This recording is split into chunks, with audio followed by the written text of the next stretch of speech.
Welcome to another My Mind MashUps deep dive, where we unravel mysteries, spark curiosity, and make sense of complex ideas together. Today, we're looking at something really fundamental, something I think everyone feels. It's that deep, deep craving to feel like we actually matter. Yeah, to feel seen, valued, Yeah, truly recognized. It's not just, a nice to have feeling. exactly. It feels more like a need. So we're going to explore the science behind that feeling. Why isn't it just emotion? Why is it maybe core to our biology or psychology? It really is. Mm. And this deep dive, we're aiming to trace that whole human yearning, the big do I matter question. We'll start with something artistic like a song and then really dig into the brain science. Okay. Our goal today really is about sparking curiosity, maybe challenging some assumptions like, is connection really that easy now? And just expanding our understanding of why being genuinely present for someone, why that's maybe the biggest gift there is. I like that. Okay, well, as we get started digging into this, just a quick reminder for everyone listening. Don't forget to like, share, and subscribe if you enjoy content that makes you think. So to anchor this emotionally, let's think about music.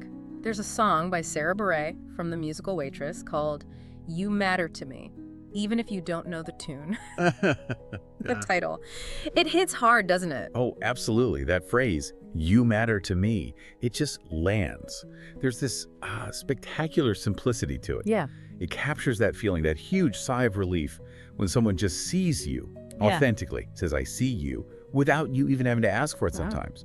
It's acceptance. And what I find really interesting about that song, apparently, is that it avoids the usual big romantic drama, the you complete me kind of thing. Beret talked about deliberately stepping away from, like, the catch fire myth or promising someone their perfect future self. Right, and that's such a key point, emotionally and psychologically. Yeah. So much of validation in our culture feels tied to potential. You could be amazing if, or you're worthy when you achieve. This song and the whole idea of mattering we're exploring, it kind of sidesteps that.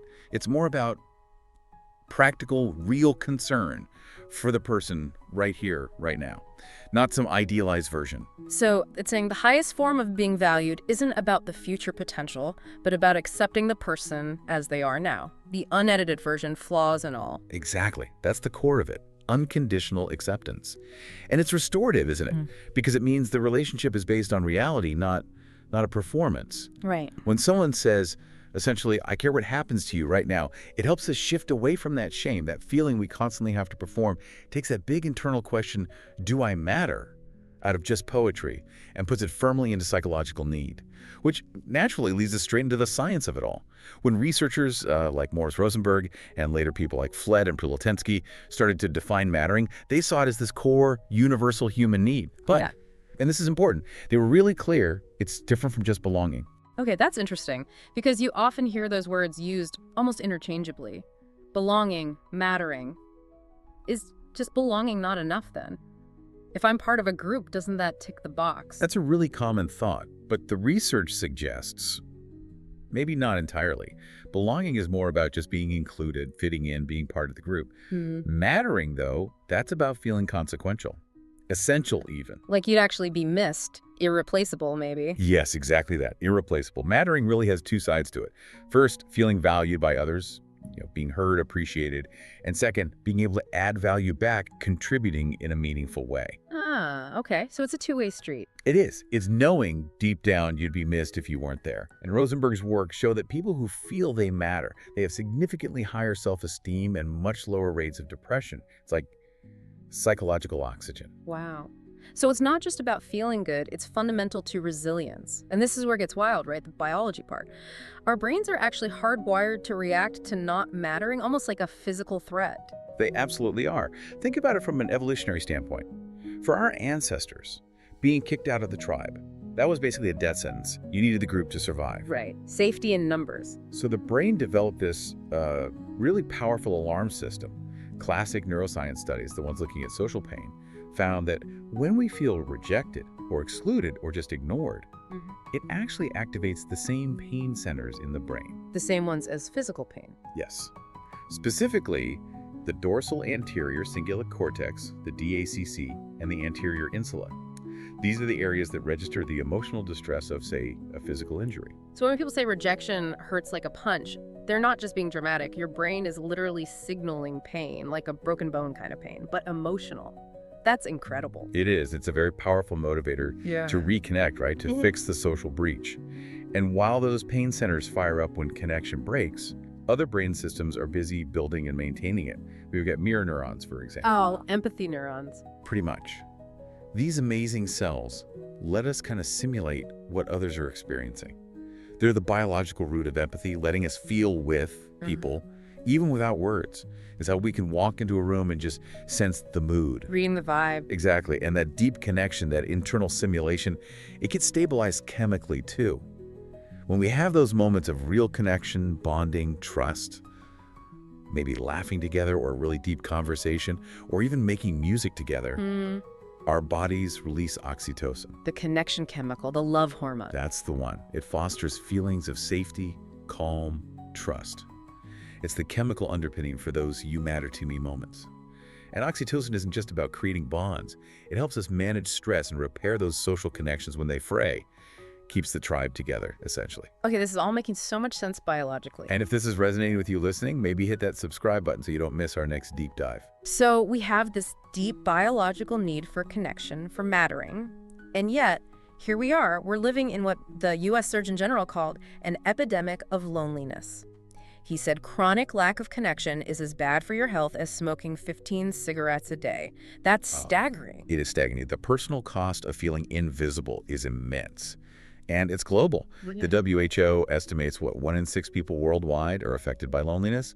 And the real kicker is the irony, isn't it? The digital paradox. Exactly. We're supposedly hyper-connected. We can reach anyone, anytime, yet social isolation is through the roof. Yeah, you see studies linking heavy social media use like more than a couple of hours a day with more isolation, not less. How does that work?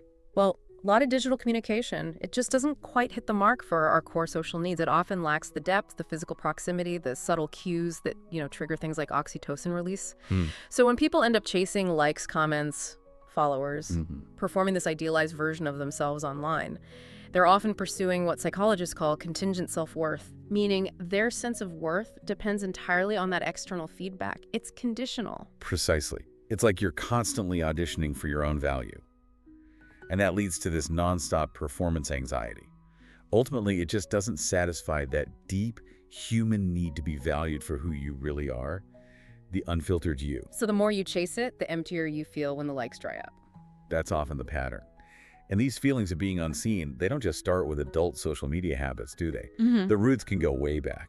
Back to childhood. Absolutely. You see these deep, lasting wounds from what's called childhood emotional neglect. And this isn't always about obvious abuse or trauma. It can be subtler.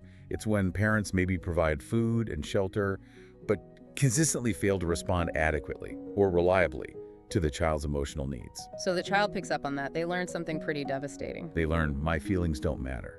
And that's a short step to internalizing, maybe I don't matter. That belief, learned so young, can really shape your sense of self-worth and your ability to trust in relationships as an adult. How does that show up later in life? You often see it in insecure attachment styles. Maybe someone becomes anxiously attached, constantly needing reassurance, texting their partner nonstop, fearing abandonment. Or the opposite, avoidantly attached, keeping everyone at arm's length, canceling plans, afraid of vulnerability because they learned connection leads to pain. Wow. So not getting that validation early on makes finding it as an adult feel really high stakes. Urgent, yeah. Fraught. But, and this is the crucial part, there's good news here too. We know the antidote. If disconnection is harmful, then strong social support, genuine connection, is incredibly healing. Right. We know good relationships can literally help you live longer, protect your brain health, buffer you against stress. Connection really is like medicine. It truly is. So the solution then has to be about being intentional. If we want to cultivate that feeling of mattering for ourselves and for others, what are the practical things, the small everyday actions that signal real value? Well, it probably has to start with just presence. Right. In a world constantly pinging us with notifications, actually putting your phone away and giving someone your undivided attention, that feels radical. It is a radical act of validation. Yeah. It says, without words, you matter more than anything else right now. That's huge. Foundational. Definitely. And building on that, actually telling people you appreciate them. Don't just assume your friend or your partner knows what you value. Saying something specific like, I really admire how resilient you are, or your generosity makes such a difference, that kind of heartfelt compliment, it validates them and really strengthens the bond. It shows them they have an impact. And you mentioned mattering is about being valued and adding value, that two-way street, Yeah. which makes me think about community stuff. Yes. Joining a group, a choir like you mentioned, volunteering somewhere, that's often a double win for mattering Wow. because it hits both sides of the equation. You get to add value, use your skills, contribute your effort, and you feel valued by connecting with others who share that interest or purpose. The shared activity itself creates a space for you to be seen and appreciated. And bringing it back to music for a second group singing is fascinating, isn't it? That it releases oxytocin, and some studies show it can even synchronize heart rhythms. Yeah, it's amazing. You're literally getting your biology and your social connection in sync. Fosters this powerful shared sense of we. Very bonding. So we've talked about reaching out, but what about the internal side? Especially if someone did learn early on that maybe they didn't matter. Ah, yes. Crucial point. Building what psychologists call an internal secure base. That means cultivating self-compassion. If you struggle with low self-worth, you kind of have to learn to provide that validation for yourself, independent of what others think or say. How do you even begin to do that? It sounds hard. It takes practice, for sure. It starts with treating yourself like you'd treat a dear friend who is struggling, with warmth, understanding, especially when you mess up or feel ashamed. You have to learn to interrupt that harsh inner critic. So telling yourself, I matter too, even when things are tough or you don't get the external praise. Exactly. Validating your own inherent worth. That makes you less desperate for that external, often fleeting validation from others. You build a more stable foundation inside. That really brings it all together, doesn't it? The power of that simple phrase, you matter to me, isn't just in hearing it. It's realizing that each of us can be that voice for someone else. Absolutely. And maybe making others feel they matter is actually one of the best ways to reinforce our own sense of worth and belonging. The science backs that up. To matter involves being seen and contributing. So the more intentionally you make others feel seen, the more your own significance kind of echoes back. It's reciprocal. So maybe a challenge for everyone listening this week: practice some radical, intentional visibility.